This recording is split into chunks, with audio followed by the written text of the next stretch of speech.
Sejam todos bem-vindos a mais uma edição do podcast Arquivo Especial. E nesta data, o episódio traz 2 convidados para lá de especiais.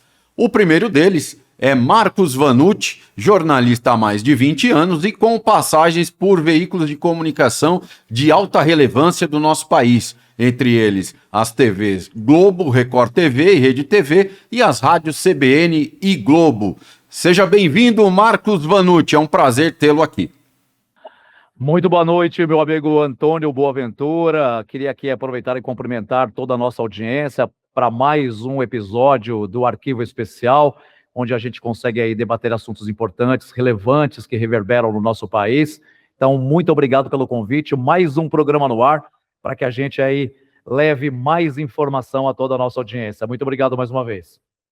Nós é que agradecemos. E do outro lado da tela também, um convidado para lá de especial e com uma bagagem, um repertório político muito interessante. Eu falo com o vereador Dárcio Bracarense, que ocupa uma das cadeiras da Câmara Municipal de Vitória, capital do Espírito Santo. Seja bem-vindo. Obrigado, Boaventura. Obrigado, Vanucci, um grande companheiro em luta, que não é companheiro de luta, é em luta. Ele está sempre em movimento, sempre lutando por liberdade, pela melhor notícia, pela verdade e, sobretudo, por aqueles que foram injustiçados por um regime que eu considero um dos mais cruéis da história. Vamos em frente, muita coisa para conversar. E o tema inicial, é lógico, vivemos um ano especial, que é o ano de eleições, né, presidencial, e para deputados, legislativo estadual e federal. Darcio, vou começar contigo. De que maneira você enxerga o processo eleitoral neste ano, né? Já que 2022 houve algumas situações de incógnita, né? Já que o presidente Jair Bolsonaro não conseguiu se eleger. E de que maneira você enxerga o cenário político atual? Olha, a gente tem um cenário político bem complexo, a gente teria que separar em algumas dimensões para poder debater. Eu posso dizer que de 2018, 22 e hoje, nós temos um sério problema. A imprensa voltou a modelar ou influenciar na opinião pública. Eu lembro que quando o Bolsonaro foi eleito,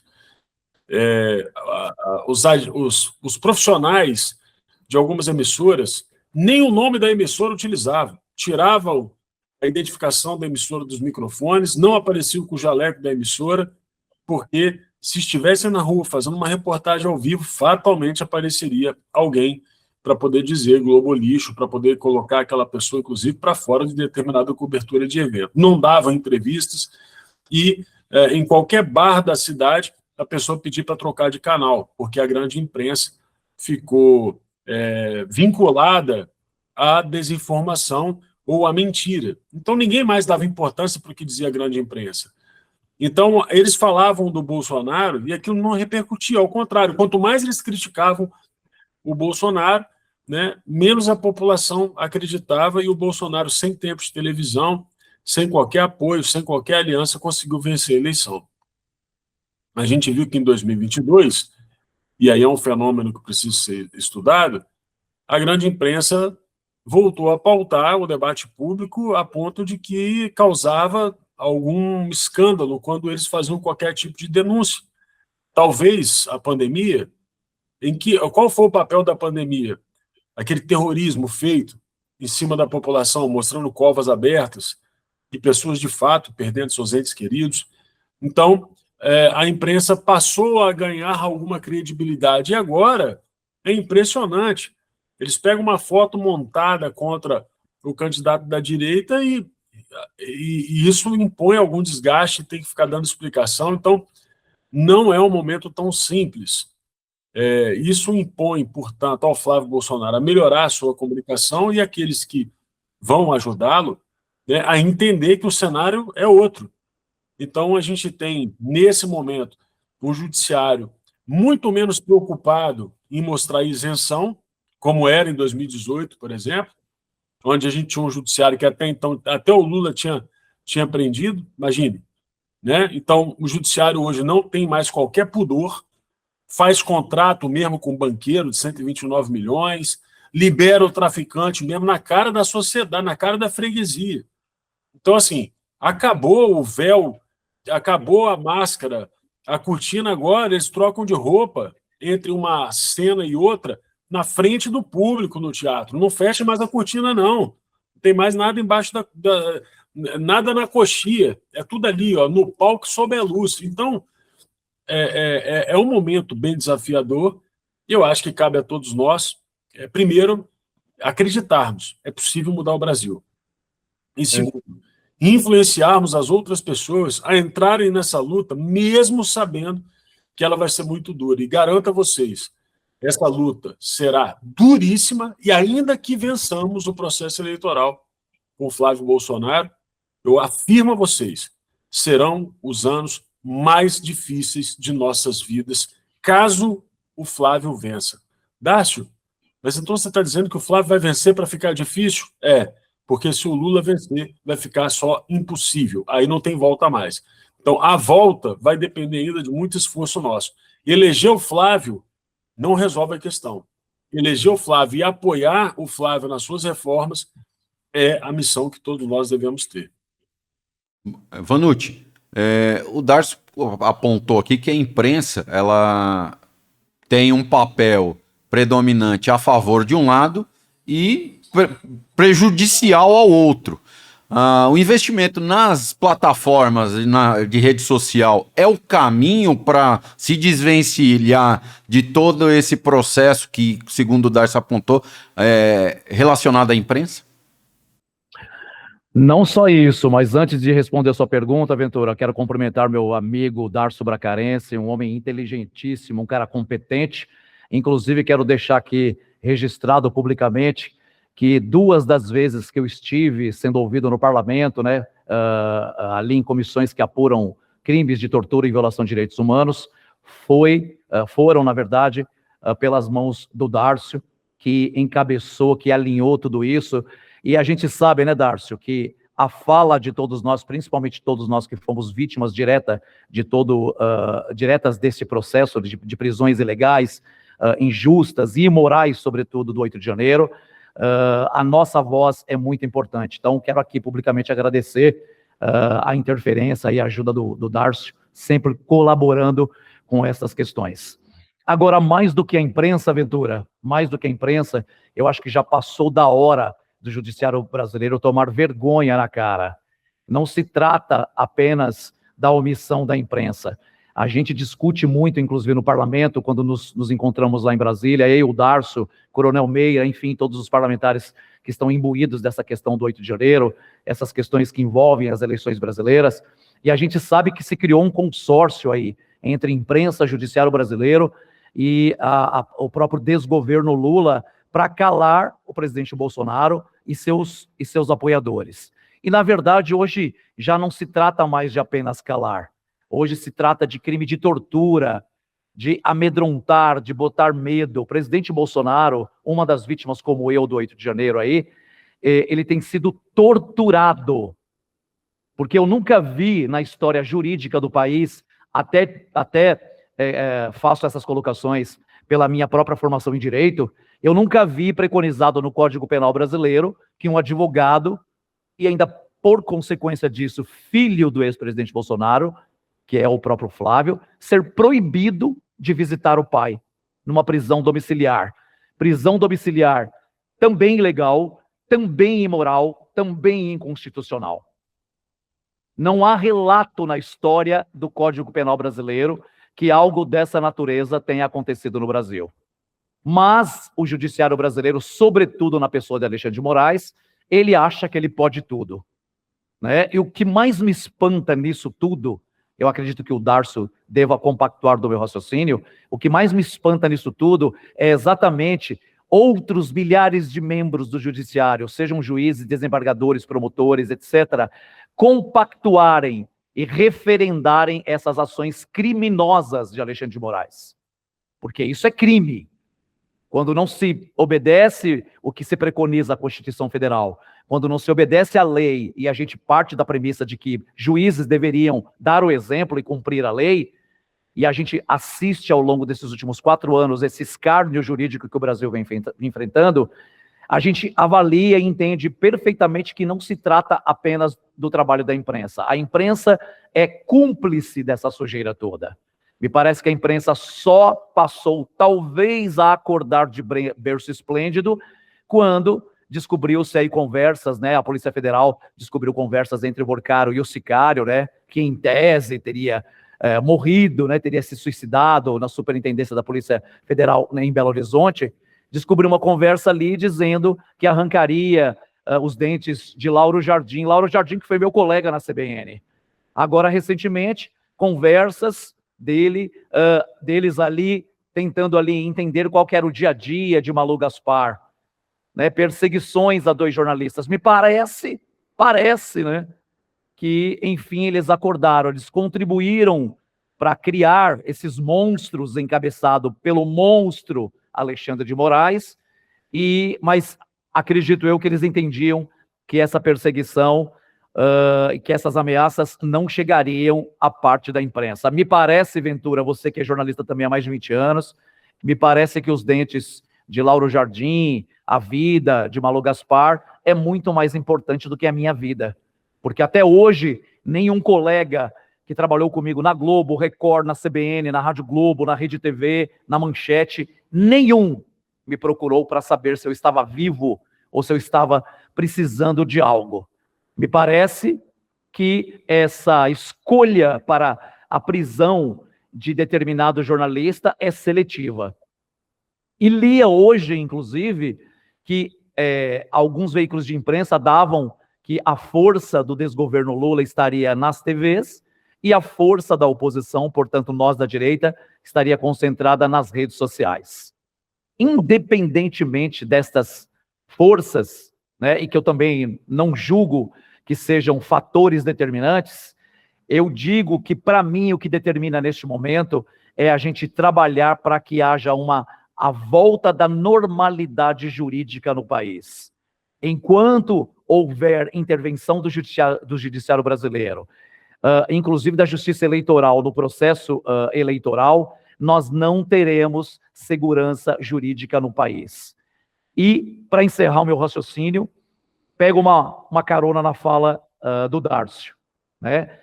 Trata-se de uma eleição de extrema importância, muito polarizada, muito pesada. Seja Flávio Bolsonaro ou qualquer outro que assuma a presidência da República, vai pegar um Brasil destruído, principalmente sob o ponto de vista econômico.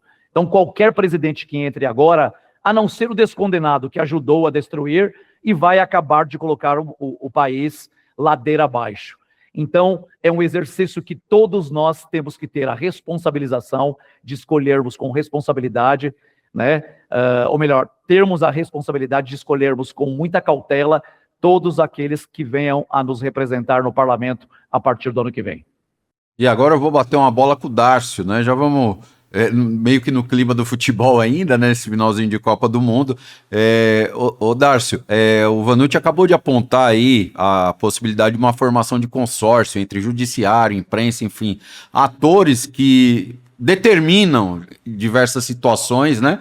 E como você enxerga essa condição e o que fazer para que ela possa ter, no mínimo, um bom senso e poder ali seguir as diretrizes da Constituição?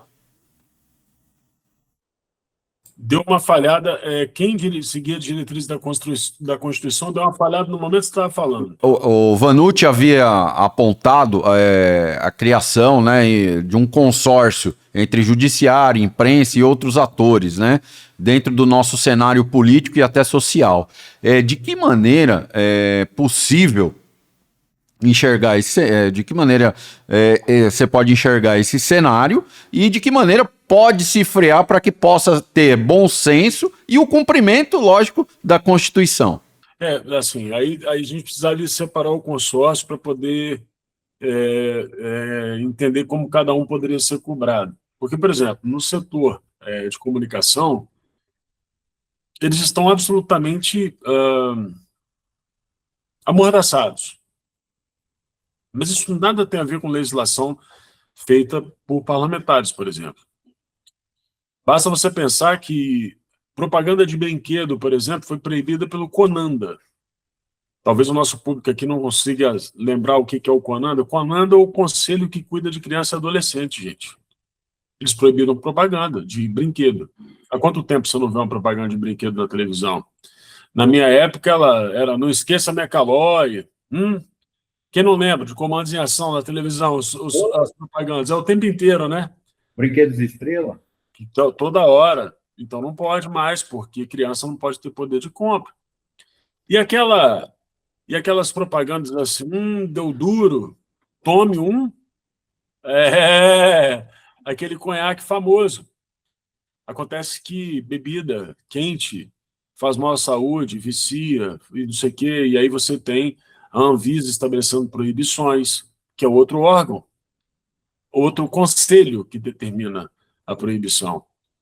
E aí você tem outros conselhos, como o CONAR, e os conselhos vinculados à própria comunicação.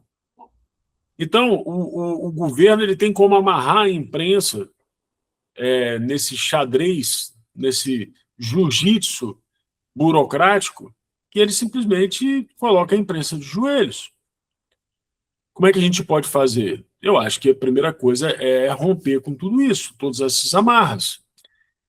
Percebe que o que aconteceu com a imprensa agora, aos poucos, começa a ser construído em relação à internet? E não foi de uma hora para outra. Eles foram construindo aos poucos também. Só que os parlamentares não fizeram nada, assim como não estão fazendo nada agora, com o avanço dessa medida absolutamente inconstitucional, que está dando um poder absoluto para o STF e para as plataformas. Então, tem muita coisa a ser discutida. E olha, estou falando de uma dimensão, que é a dimensão da comunicação. Você imagina no judiciário e outros mais. Por exemplo, o Brasil sempre teve um problema da impunidade em relação a juiz que comete ilícito. Venda de sentença, por exemplo. E a gente sempre achou muito errado que a punição máxima para um juiz fosse a aposentadoria compulsória. Eu acho que todo mundo concorda com isso. Isso é uma verdadeira pornografia diante do que a gente assiste no Brasil. O juiz comete um ilícito e ganha um prêmio, que é a aposentadoria. E aí veio o moralizador Flávio Dino e falou, não, nós vamos acabar com isso. E acabou com isso. E agora o CNJ pode exonerar, sem direito à aposentadoria, os juízes que cometem ilícitos. Bem, a primeira magistrada que eu vi aí que já foi afastada foi a Marilze do Espírito Santo, uma desembargadora, porque ela fez um comentário contra um PT num grupo de WhatsApp dos amigos. E depois ela fez uma crítica a uma posição da OAB que estava fazendo trabalho de sindicalismo dentro do tribunal, do TRT. Então, assim, é óbvio que eles vão utilizar esse instrumento que veio para moralizar para poder terminar de amordaçar os magistrados que não estiverem devidamente aliados ideologicamente. Agora, magistrado que fizer acordo com o Forcaro não vai ser exonerado sem direito à aposentadoria. Então, é esse o ponto. A gente precisa de uma série tão ampla de reformas que o novo governo vai ter que estabelecer prioridade. Mas eu tenho certeza absoluta que tem bons nomes vindo para poder colocar o nome à disposição do Congresso Nacional. O Marcos Vanucci aí é um colega que a gente já atuou junto lá e eu sei que ele tem capacidade de discutir sobre tudo nesse campo da comunicação, é um craque, conhece tudo, né? E também conhece a face de perseguição do regime. Então, com a experiência dessas possibilidades de parlamentares, que é um potencial parlamentar que nós temos aqui, né? Tendo, portanto, essa capacidade de discutir a estrutura do sistema de perseguição no país, eu acho que a gente pode começar a pensar num desenrolar, até mesmo um apoio para as iniciativas que tem lá para poder rediscutir essa Constituição.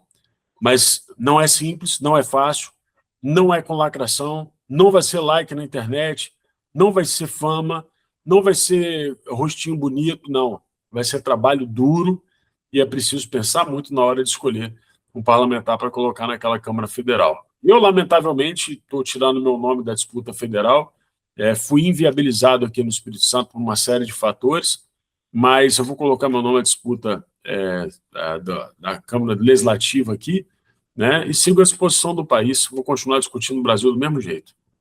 E qual é, Darcy, qual é a relevância da participação do Vanucci nas comissões parlamentares que discutiram o 8 de janeiro, já que ele mencionou, né, a sua importância, né, nessa intermediação para que ele pudesse explanar, lógico, fatos vivenciados por ele e aqueles parlamentares ouvindo, né, e registrando também a parte dessa história.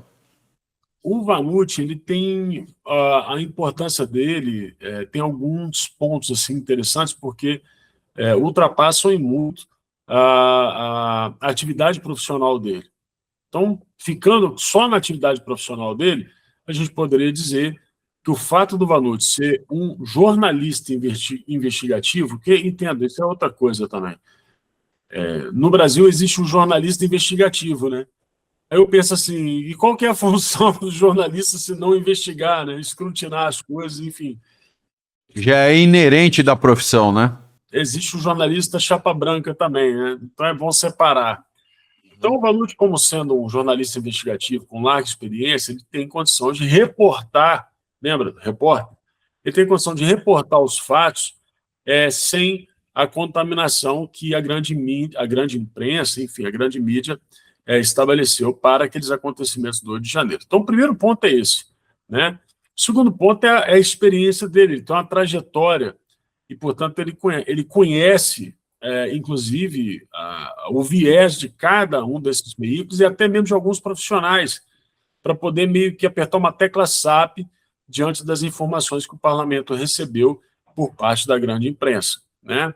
O terceiro ponto é que ele também é um ativista que luta por liberdade. Então, por fazer parte desse movimento, ele consegue ter o ponto de vista de quem faz a luta.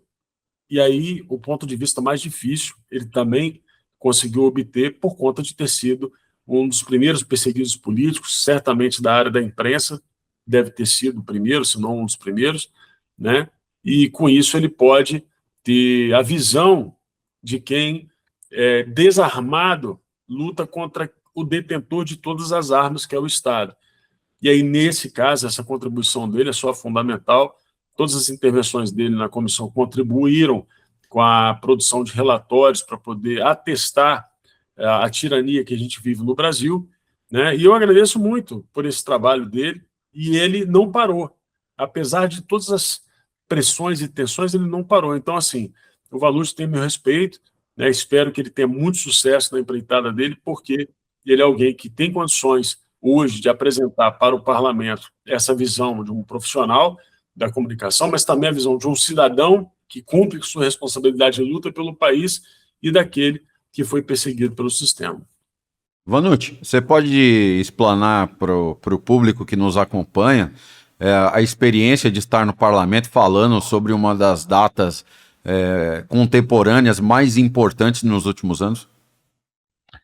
Ventura, fundamental. Quero aqui agradecer as palavras muito especiais do amigo Darcy. Obrigado, Darcy, pelas suas colocações. Você é um cara que nos representa muito, você sabe disso, da admiração que eu tenho por você, e essa admiração ela se estende certamente por inúmeros parlamentares lá em Brasília. Você seria uma grande voz também em Brasília, né? Mas também será uma grande voz no seu estado, eu tenho certeza que você vai continuar contribuindo. Agora, mais do que a minha voz, Ventura, mais do que os meus relatos, é importante, como o Darcy disse, é muito importante que as pessoas, sobretudo o Brasil, a população brasileira, entenda, né, o desserviço que a imprensa brasileira vem prestando à sociedade ao longo de décadas. Eu estive agora, no último final de semana, fazendo agendas em Campinas, desde a última sexta-feira, e em todos os lugares que eu vou, as pessoas perguntam muito sobre essa questão da imprensa, e quando eu começo a relatar por quais veículos eu passei em São Paulo E quando eu começo a detalhar tudo que nós passamos na prisão, todo o detalhamento em relação à prisão que aconteceu, sobretudo das pessoas do QG, que foi o meu caso, as humilhações, as torturas, etc., etc., todos os crimes que praticaram contra todos nós, as pessoas, a primeira pergunta que me fazem é: nossa, eu não vi isso na imprensa. E aí eu explico detalhadamente por que você não vai ver isso na imprensa aberta. Porque a imprensa brasileira, majoritariamente, ela é esquerdista. E ela se juntou a toda essa sujeira, infelizmente. Eu me lembro que, inclusive, a questão de quase 2 anos atrás, eu falei com o colega Roberto Cabrini, que é um grande repórter investigativo, e o indaguei sobre a prisão de um jornalista. Ele disse que soube da prisão do jornalista, mas não sabia que era eu.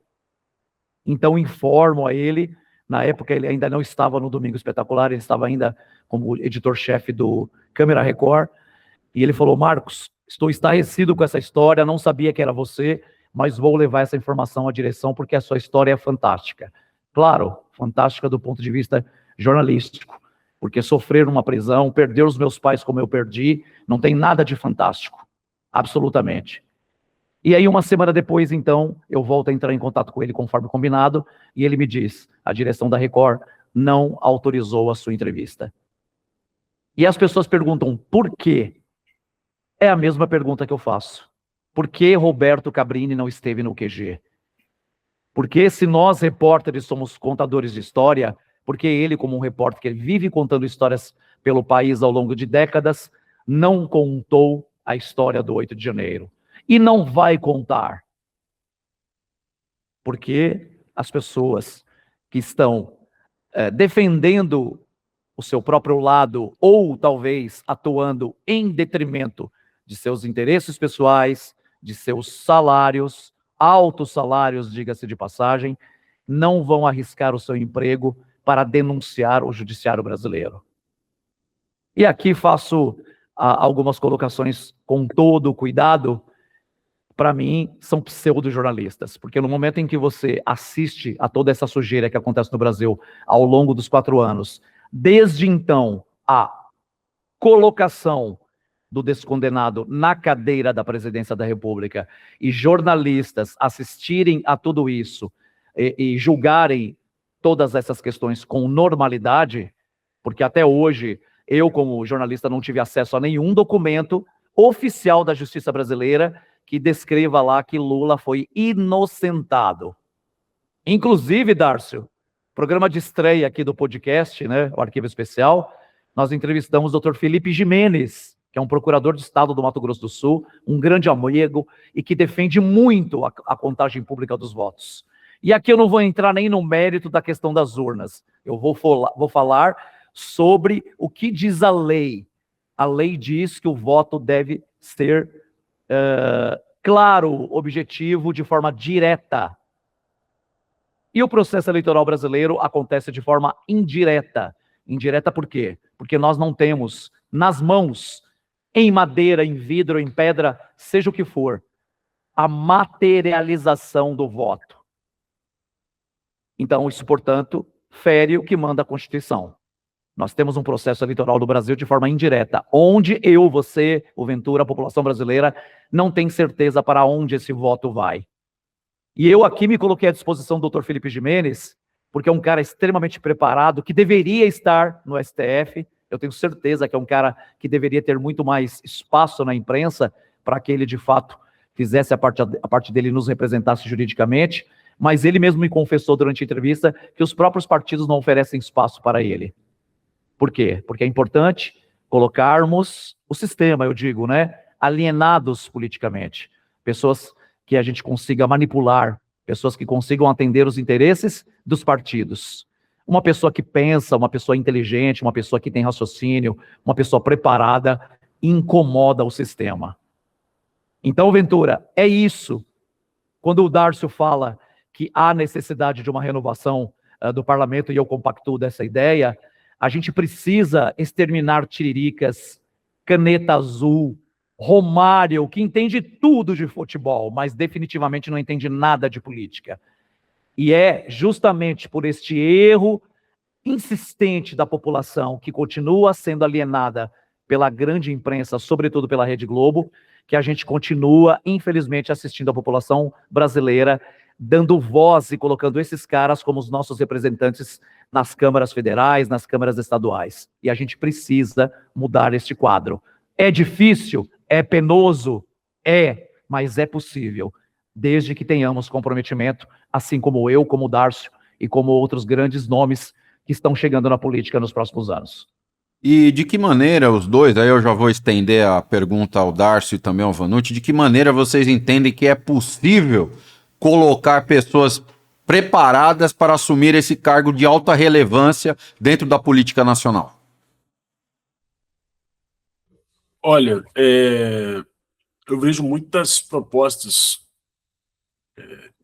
justas, mas absolutamente impraticáveis para o campo conservador da forma que ele se colocou no Brasil. Por exemplo, a gente tem um quociente eleitoral que é uma questão problemática. Você tem lá um cara que puxa votos e acaba levando um monte de gente com ele que não necessariamente representa a ideologia daquele partido ou pessoas que sejam moralmente elevadas. Acontece que hoje o único partido político no Brasil que tem capilaridade para poder apresentar um candidato por distrito talvez seria o PT, se a gente adotasse o voto distrital. Por exemplo, imagina São Paulo na eleição de 22. A Carla Zambelli teve 1 milhão de votos, só que ela de Mariporã. Só ela subiria. O Flávio Bolsonaro subiria, o Eduardo Bolsonaro subiria com os votos do Vale do Ribeira. E o Ricardo Salles subiria com os votos de Presidente Prudente. O resto, provavelmente só ia dar petista. A gente ia ter 3 representantes, 4, em vez de puxar um monte. E o Nicolas, em Minas Gerais? Não iria puxar ninguém. Então, a forma como a gente adotou a luta política no campo conservador, se a gente adota o voto distrital simples, agora puro, a gente está morto. Então, qual que é o melhor caminho? O melhor caminho é o caminho correto, que é conscientização, que é esse trabalho que vocês fazem aqui, você, Ventura, você, meu amigo Vanucci, vocês podem exercer um trabalho fundamental de conscientização, de despertar. Quanto mais a população acordar para o que está acontecendo, mais chance a gente tem de fazer uma boa renovação. Eu temo muito, vou deixar aqui gravado, eu temo muito para o que vai acontecer no processo eleitoral desse ano em relação à Câmara, sobretudo. Eu acho que tem muita gente indo para a Câmara achando que a gente pode passar mais 4 anos de TikTok. Não pode. De vídeos, não pode. A gente precisa de formulação, de desfazer a reforma tributária, e a população não está percebendo o tamanho do tsunami. Eu queria que a população fizesse um debate com candidatos a deputados para poder avaliar quem tem condição de ir para Brasília se está sabendo dos problemas do Brasil. Boa parte não faz a menor ideia. Então, eu acho, escuta o que eu vou dizer, que se continuar do jeito que está, a gente corre o risco de ter uma legislatura até pior do que a atual. Olha o que eu estou dizendo, eu estou falando em relação à Câmara. Em relação ao Senado, não. Em relação ao Senado, a gente tem tudo para fazer um Senado muito mais forte. Assim espero, porque senão o Brasil não sai do lugar. A gente precisa de senadores que tenham, inclusive, coragem de pautar num pedido de impeachment de ministro supremo. Eu não estou dizendo que o impeachment vai acontecer. Eu estou dizendo que o fato de a gente ter senadores com coragem de executar, isso já vai colocar um freio no STF.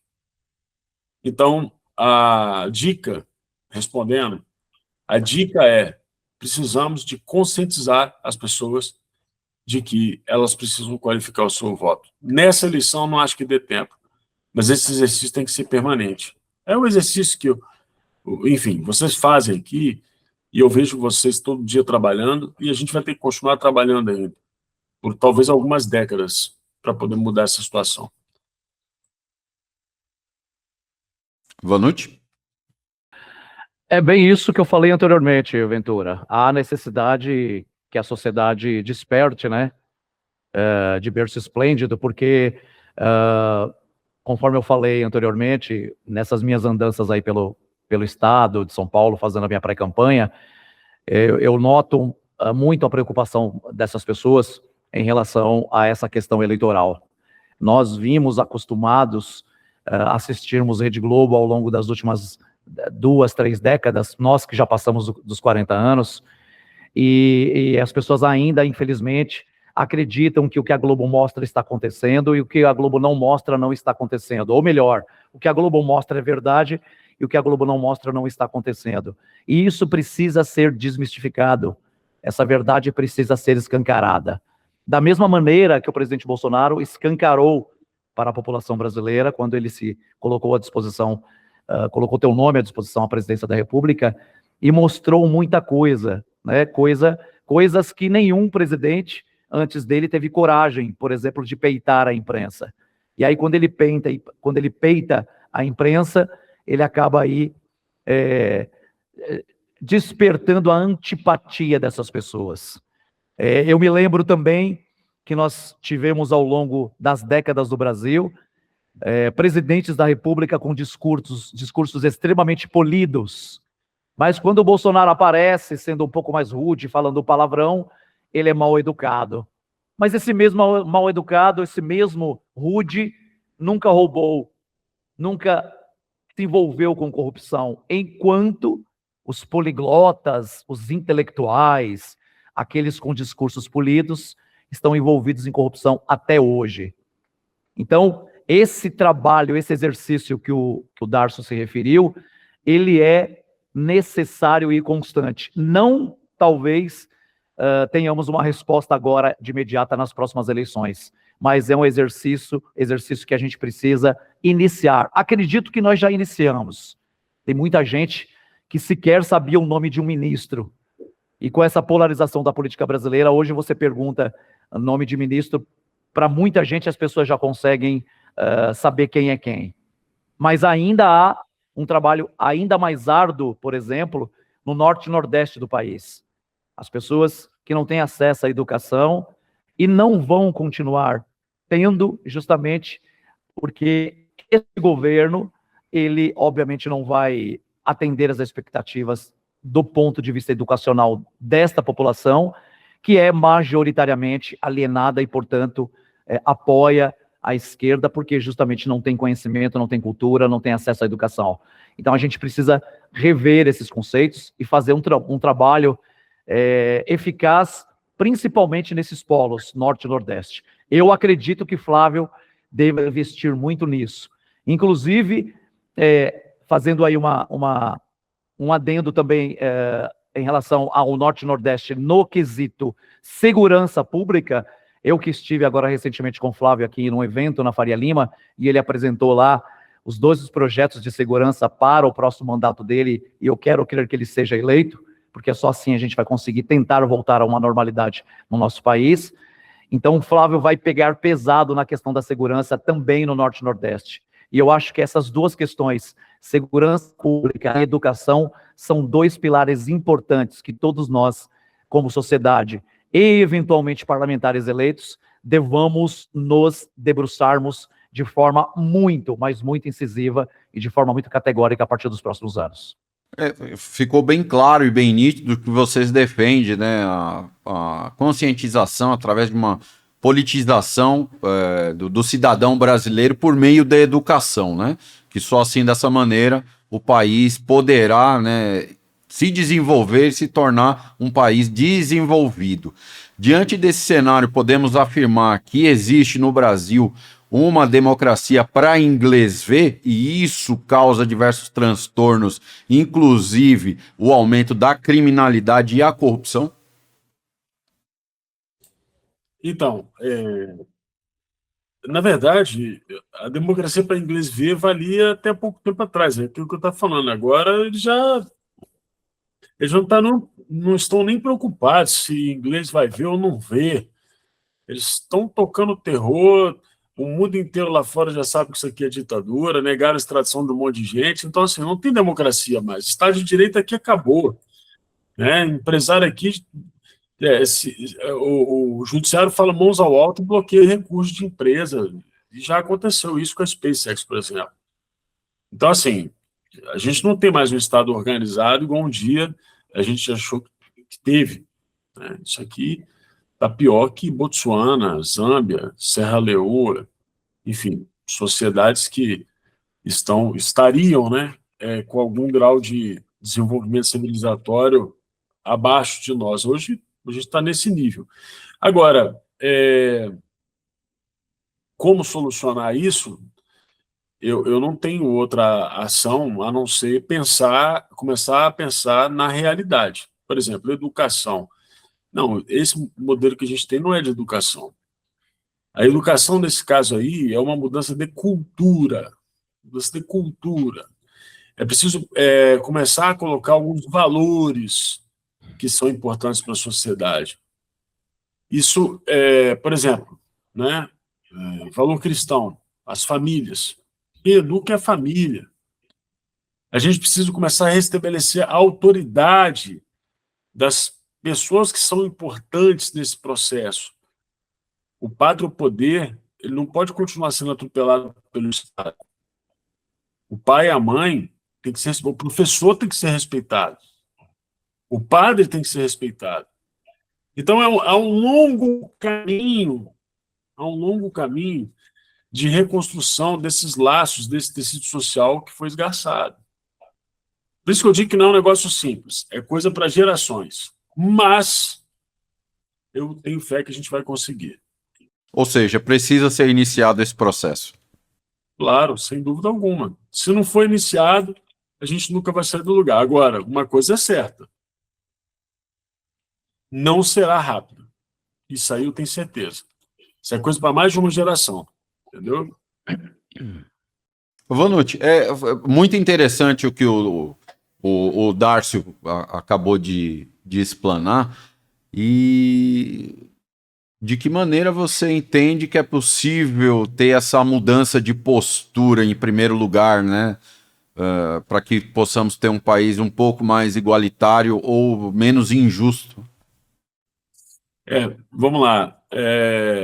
Não, por favor, de maneira alguma, não quero confrontar o entrevistador, mas talvez a pergunta eu faço questão de questionar.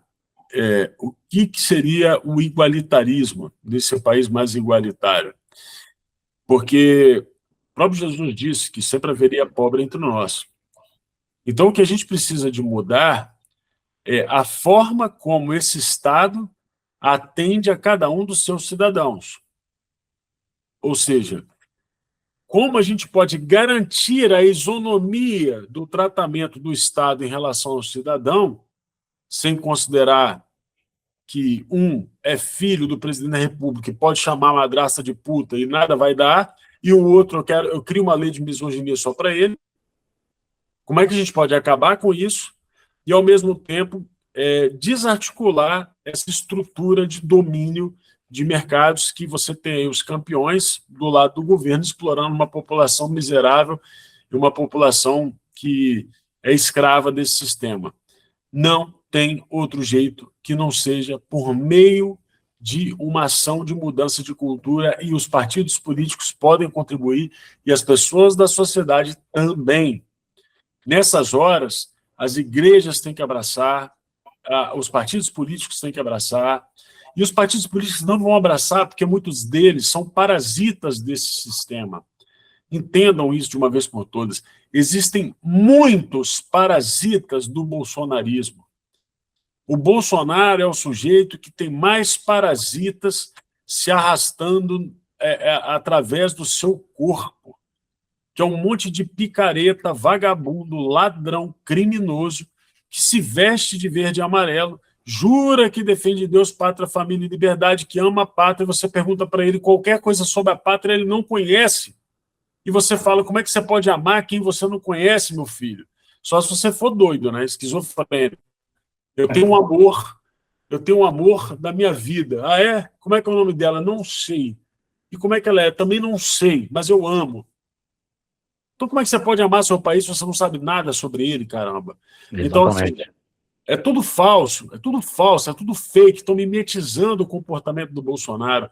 Ai, Dácio, mas o Bolsonaro não leu os clássicos da literatura nacional. Eu falo, mas não, estúpido. Ele circulou o Brasil, ele foi militar, ele conheceu o Brasil. O parlamento, né? Ele conheceu o Brasil, não, ele rodou tudo, ele foi militar, ele passou por diversos lugares desse país. Basta você lembrar que ele, embora seja do Rio, ele é Vale do Ribeira, mas foi candidato pelo Rio. Por quê? Porque militar roda o Brasil inteiro. Então, ele conheceu o Brasil e ele se apaixonou pelo Brasil. Então, vamos lá. Como que a gente pode mudar tudo isso? A gente pode mudar tudo isso justamente oferecendo para as pessoas essa possibilidade de conhecer um Brasil que para muita gente é inexistente, de começar a alimentar os nossos grupos com informações bacanas, você no seu bairro fazer um jornalzinho de bairro, esse aqui é um podcast que é uma dessas janelas de oportunidade, é você montar um grupo para poder fazer um trabalho de capelania escolar, começar a contar histórias nas escolas do seu município, histórias de CS News e outros mais, sanear a cultura, e com isso a gente tem condição de mudar alguma coisa. E claro, na hora de escolher o voto, em vez de você escolher aquele que é mais bonitinho, aquele que fala melhorzinho, aquele que é mais famosinho, você escolher alguém que tem história, você conhece a história, que tem boa trajetória, e você vota nessa pessoa, acompanha o trabalho dela, fiscaliza ela, né, para que ela possa oferecer mudanças estruturais. Eu gosto muito, repito, né, do trabalho de alguns parlamentares, como a Cris Toneto, por exemplo, que é uma referência no Provida, o Luiz Felipe de Orleans e Bragança de São Paulo, enfim, tem cada um na sua área, né? Então tem bons parlamentares até no Novo, né? No caso, enfim, tem o Van Hatten, tem vários. Então, assim, temos como qualificar o nosso Congresso para poder propor as mudanças estruturais.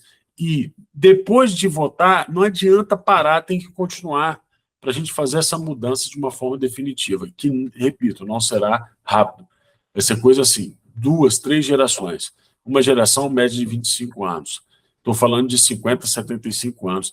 Nossa, Darcy, é isso mesmo? Pois é, querido. O Partido Comunista começa a agir aqui na década de 20. Ou seja, estamos em 2026, eles demoraram 100 anos para fazer o que fizeram. Você acha que você vai demorar menos para poder reconstruir? Claro que não, né? Aí é sonho adolescente, e eu não estou aqui para enganar vocês, né? E só para pegar o gancho muito interessante em relação ao conhecimento sobre a nossa própria história, né? Em uma determinada situação, né? Eu estava explanando justamente sobre isso, sobre a riqueza histórica que o nosso país possui. Tem 2 centros no Brasil que exemplificam bem isso, que é o centro de São Paulo e o centro do Rio de Janeiro, com ruas que levam nomes de pessoas importantes da nossa história e datas simbólicas, né? E aí eu perguntei, foi até um pouquinho de sacanagem da minha parte, o Vanucci pode até, a gente anda às vezes sabe que faz um pouquinho parte da minha, mas para entender se aquela pessoa realmente ela conhece a sua própria história, né? Eu perguntei a ela de forma sarcástica, o que tinha acontecido no nosso país no dia 15 de novembro. Ela simplesmente, para que eu preciso saber? Então, exemplifica bem aquilo que você acabou de dizer, passou pela minha mente, né? E aí eu estendo para o Vanucci, isso já diz muito, né, do trabalho que a gente tem pela frente, aqueles que se interessam por um Brasil melhor, né? Vanucci, seus relatos, por favor. Bom, o Darcy já disse praticamente tudo, mas eu vou ainda fortalecer a fala do meu amigo Darcy, dando o exemplo aqui de 2 polos muito importantes. Então, vou me referir à fala do Darcy com o polo populacional, sobre todos esses adendos e observações que ele fez, da necessidade urgente de informar melhor essa população, de educar melhor essa população, para que essa população tenha consciência política e vote com propriedade, escolhendo pessoas que de fato tenham competência. E no outro polo, eu venho exatamente abrir essa fala, pegando muitos dos exemplos que o Dr. Felipe Gimenez nos deu na entrevista que fiz com ele. Dr. Felipe Gimenez, como eu disse, procurador do Estado do Mato Grosso do Sul. O que a gente vê, Dárcio, e a nossa audiência também, e o Ventura, é que, infelizmente, o parlamento brasileiro, ele é completamente analfabeto juridicamente. Por quê? Os nossos parlamentares não têm competência jurídica para subir aquele púlpito e mostrar no parlamento, para todos aqueles e para a população brasileira, todas as fraudes que acontecem neste momento, sobretudo vou me referir às questões do 8 de janeiro, a essas nulidades jurídicas, a questão da contagem pública do voto, ou seja, não quero dizer aqui que todos os parlamentares necessariamente tenham que ter formação jurídica e a experiência que tem, o know-how que tem o Dr. Felipe Gimenez. Mas se nós tivéssemos, de fato, parlamentares preparados, esses caras subiriam em suas plenárias, em seus púlpitos, explanariam todas essas fraudes de forma categórica, com base jurídica, mas não fazem por quê? Porque não vão saber explanar, não vão saber discutir, não vão saber apresentar dados, e aí, quando não apresenta dados, abre-se precedente para que essa pessoa seja processada, seja perseguida, etc. Se a pessoa de fato se prepara, se o parlamentar de fato se prepara, ele vai ecoar a voz do Dr. Felipe Gimenez. Ele vai mostrar exatamente o que diz a lei. E aí, ele com certeza estará blindado a qualquer tipo de perseguição. Então, o que a gente vê ali no parlamento é um desfile de almofadinhas, vestidos de terno e gravata, e que não tem competência para representar a sua população com o compromisso que, em tese, eles deveriam ter, porque são muito bem pagos por todos nós.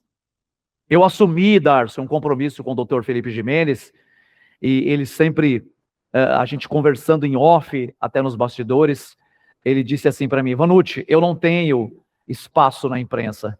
A minha voz não chega longe justamente porque eu incomodo. Então eu disse: utilize a minha voz, doutor Felipe.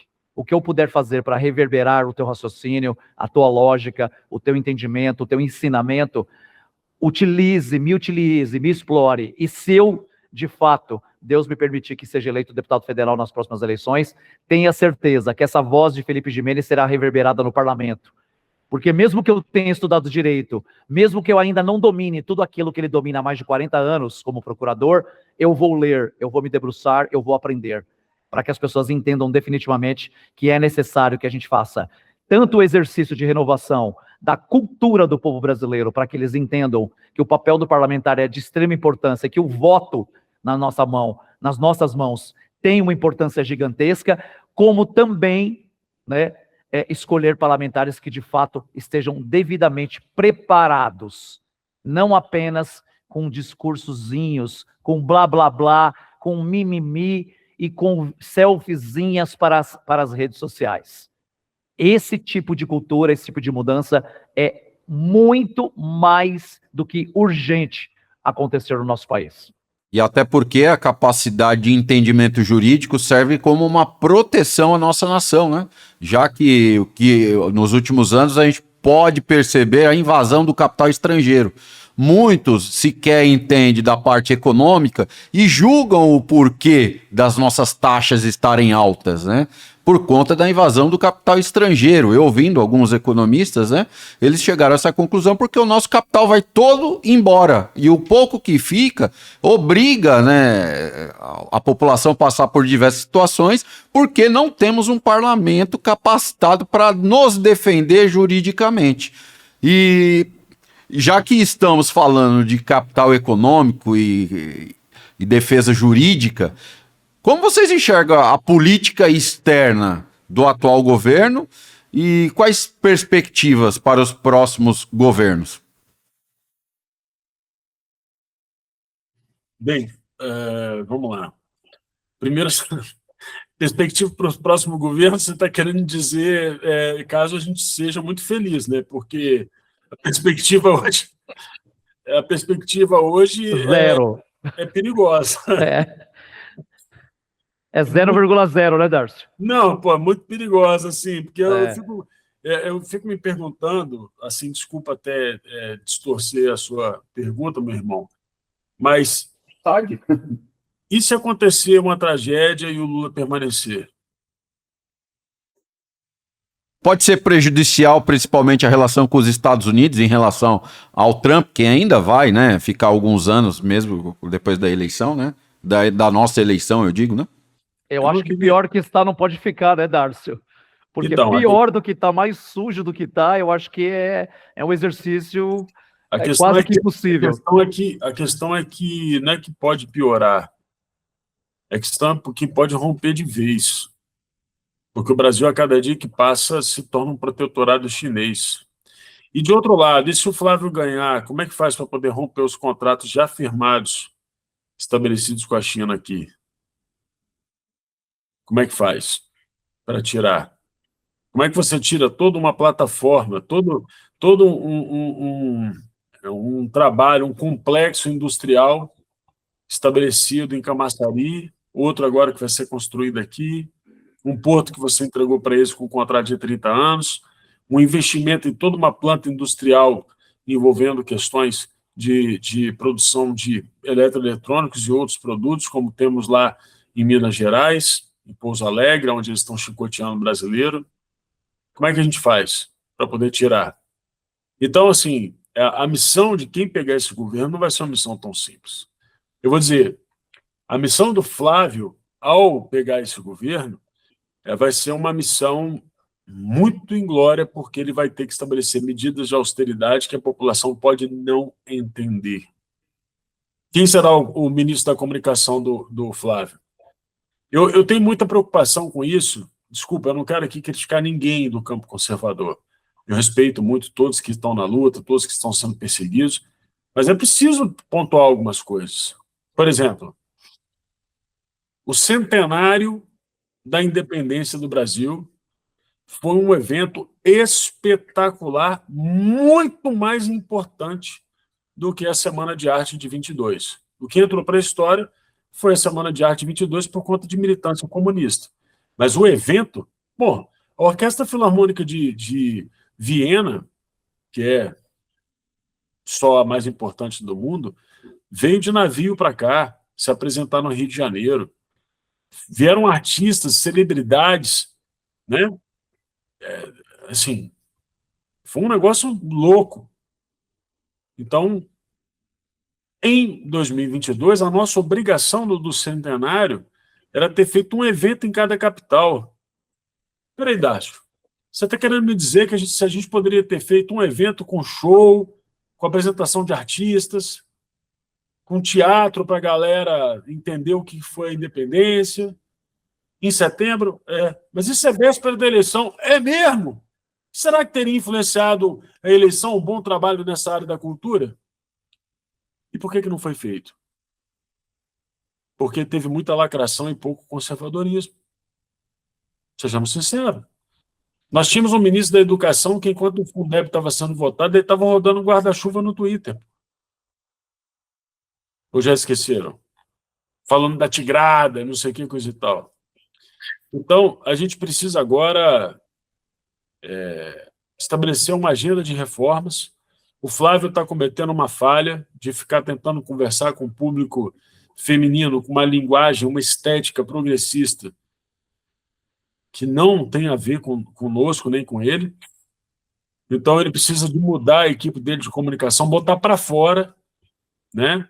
Começar a ser o que ele é e começar a desenhar um horizonte de expectativa para a população brasileira. Ele não está fazendo isso. No dia que o Flávio Bolsonaro criar um horizonte de expectativa para a população brasileira, onde ele vai garantir que esses milhares que estão nas ruas serão resgatados para serem tratados, capacitados para trabalhar, que investimento internacional vai entrar aqui vigorosamente por conta da segurança jurídica que ele vai garantir com o Senado, que vai sanear, sim, o nosso judiciário. A partir do momento que a gente começar a estabelecer essas metas e as medidas que vão trazer melhoria para a vida da população, você pode ter certeza que ele vai começar a decolar nas pesquisas. Hoje, eles desdivessem conversas orientadas pelo marqueteiro lá, não sei, do PL, sei lá de onde, né? Fica preocupado com alianças com essa turma fisiológica do Centrão, e se ele tivesse focado em conversar com as pessoas e falar a voz das ruas, que era o que o pai dele fazia, você pode ter certeza que ele conseguiria vencer até no primeiro turno, querendo eles mexerem nas caixinhas mágicas ou não. Boa noite.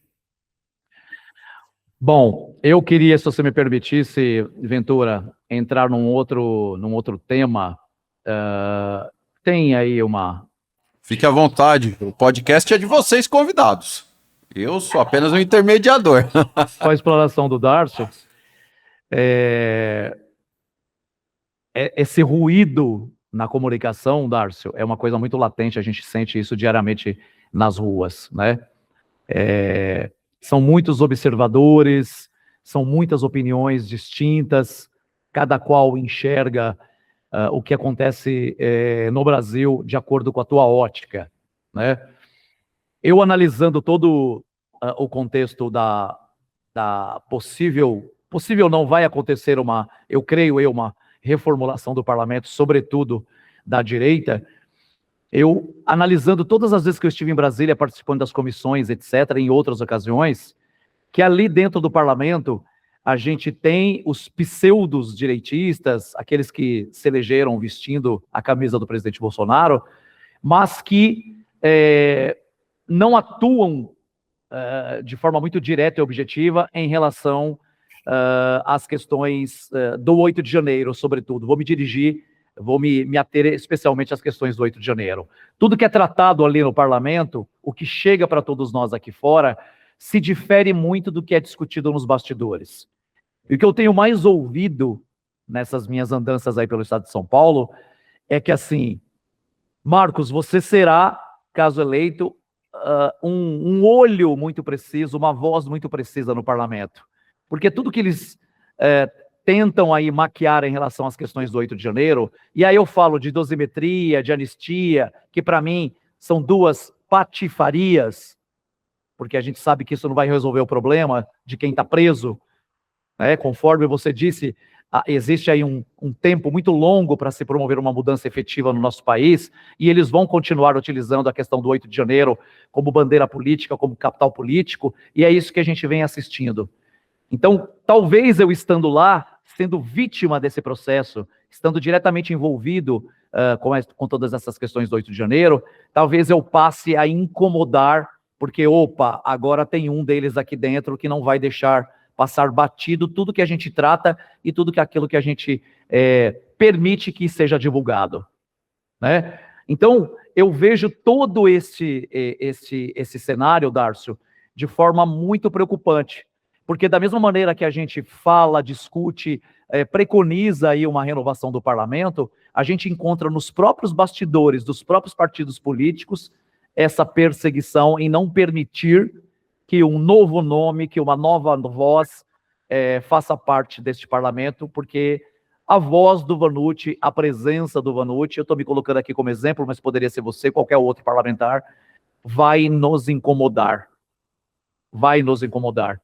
Então, Ventura, tudo isso que você falou, a questão econômica, a questão da própria relação internacional do Brasil com os Estados Unidos, esse é apenas mais um dos grandes problemas que Flávio, caso eleito, vai enfrentar. E eu acho que é um dos principais e dos mais graves problemas.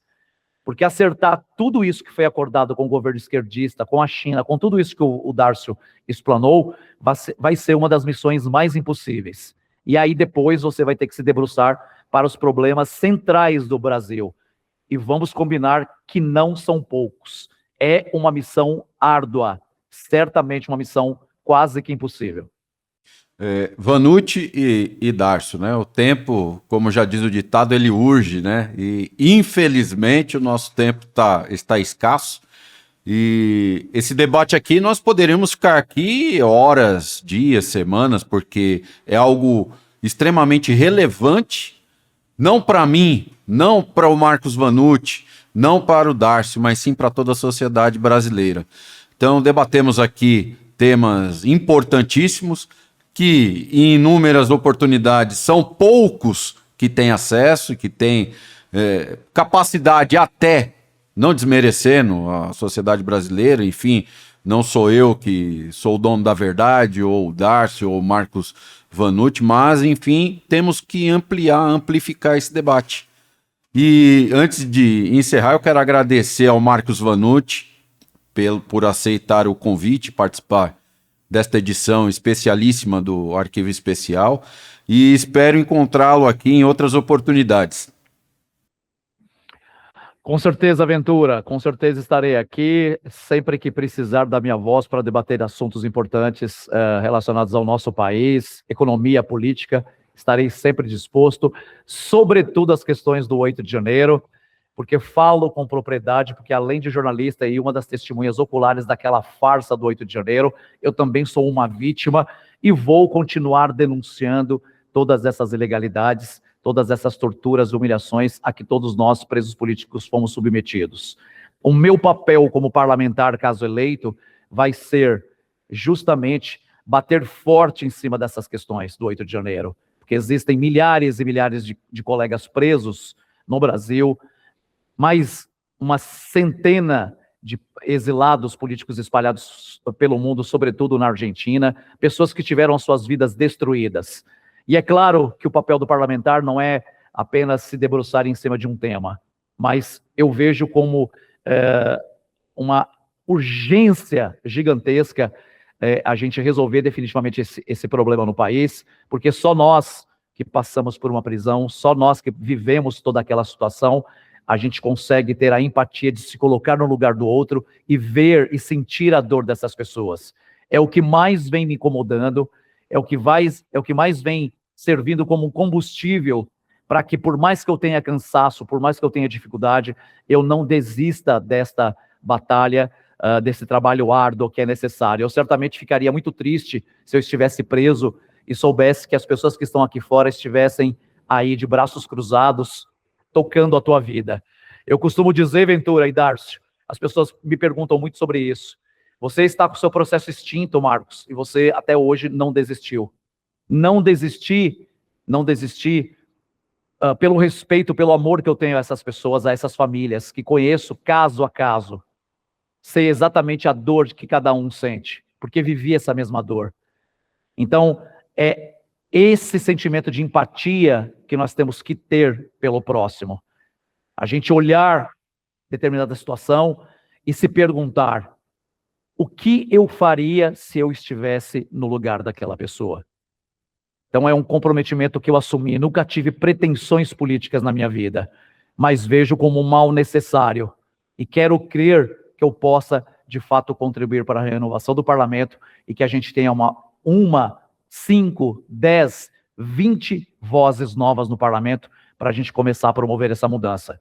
Então, sempre meu muito obrigado, Ventura, e já quero deixar um abraço aqui especial ao meu amigo Darcio, sempre muito gentil, um cara extremamente competente, inteligente, que só agrega valor à nossa sociedade e ao parlamento, sobretudo no seu estado, e tomara, né, que ainda como, quem sabe, um deputado estadual eleito, aí eu tenho certeza que vai fortalecer muito a nossa voz no estado que ele pertence, enfim, em Brasília, ele está sempre participando das comissões lá com a gente.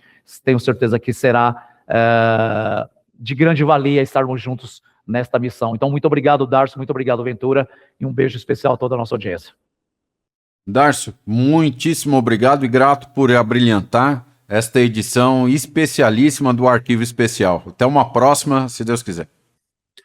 Obrigado a vocês dois, VVs, né? Ventura, Ventura e Vanucci, isso aí dá até uma dupla, né? Dá até um nome de um programa, né? Dá um trio, viu, Darcio? VV.